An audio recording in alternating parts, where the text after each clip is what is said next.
예수님, 오늘은 6월 30일 연중 제13주간 목요일입니다.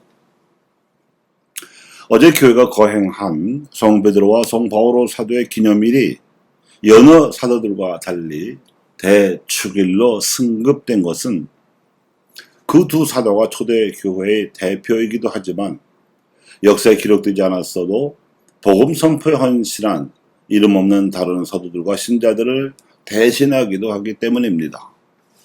역사는 한두 사람에 의해서만 이룩될 수 없는 법이지요. 오늘 복음에서 예수님께서는 한 중풍병자를 치유해 주셨습니다.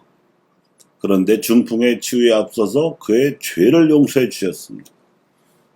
이 때문에 이를 지켜보던 율법학자들로부터 어디 사람인 주제에 하느님처럼 죄를 용서해 줄 수 있는가 하는 신성 모독의 혐의를 받으시게 되었고, 끝내 십자가 죽음에 이르게 되었습니다. 하지만 여기서 우리는 확인하거나 추정되는 두 가지 사실을 동시에 알 수 있습니다. 확인되는 사실은 예수님께서는 다른 예언자들과 달리 죄를 용서해 주실 수 있는 신성을 지니셨다는 점입니다. 그분은 하느님이시라는 뜻입니다.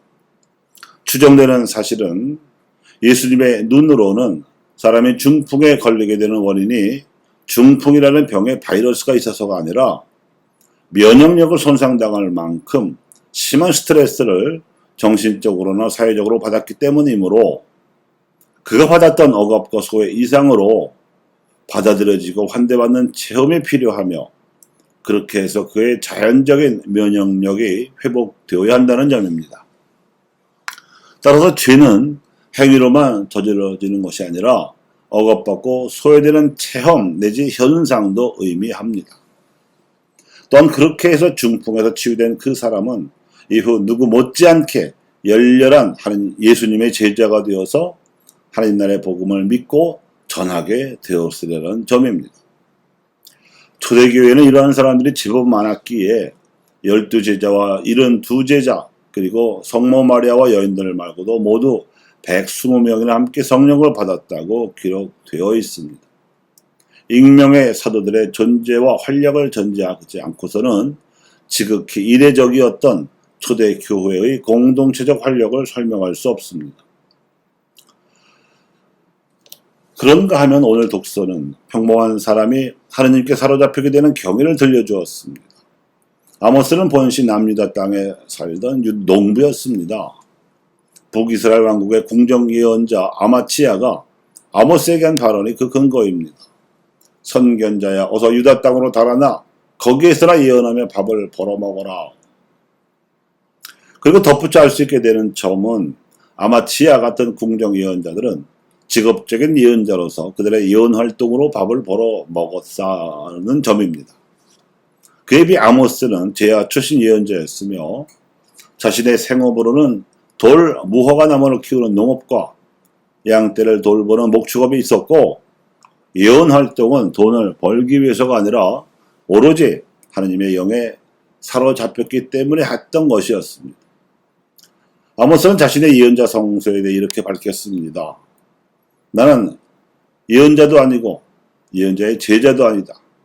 나는 그저 가축을 키우고 돌, 무화과 나무를 가꾸는 사람이다. 그런데 주님께서 양떼를 몰고 가는 나를 붙잡으셨다. 그리고 나서 나에게 가서 내 백성 이스라엘에게 예언하라 하고 말씀하셨다. 이것이 오늘날 교회 현실에 비추어 해석하자면 평신도 사도직입니다. 자신의 가정과 직업을 포기하고 오로지 예수님만 따르던 제자들과 여인들이 초대교회의 사도들이 되었지만, 초대교회는 이들을 제외하고도 120명에 속하는 익명의 사도들이 존재했습니다. 중풍을 앓고 있다가 목숨이 위태로울 수 있는 혐의를 뒤집어 쓰실 각오를 하면서까지 자신을 치유해 주신 예수님 덕분에 완전히 새로운 삶을 살게 된 오늘 복음의 그 사람도 익명의 사도가 되었을 공산이 큽니다. 목숨을 살려주시고 자존심과 명예를 되살려 주셨는데 어찌 그렇지 않겠습니까? 무릇 믿음은 체험에 정확히 정비례하는 법입니다.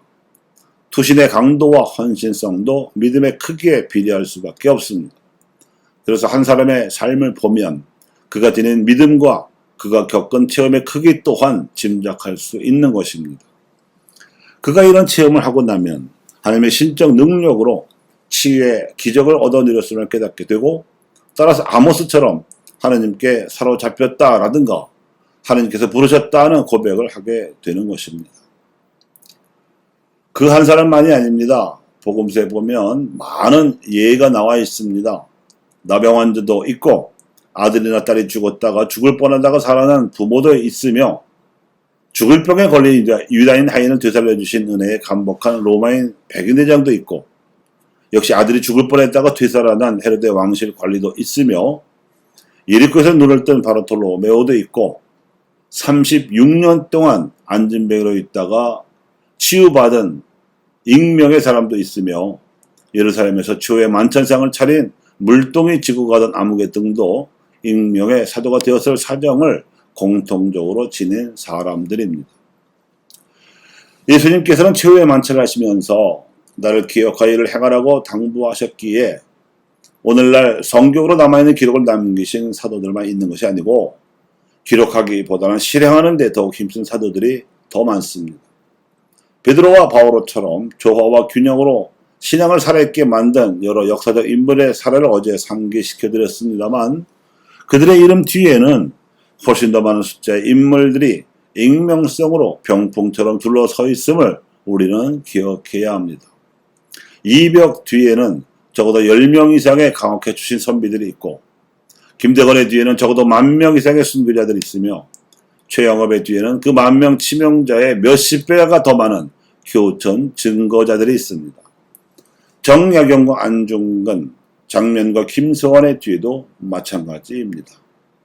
교우 여러분, 세상의 역사에서는 1등만 기억하는 버릇이 있지만 하나님의 역사에서는 믿음과 헌신으로 하나님을 증거한 모든 이들의 이름이 빠짐없이 생명의 책에 기록되어 있습니다. 감사합니다.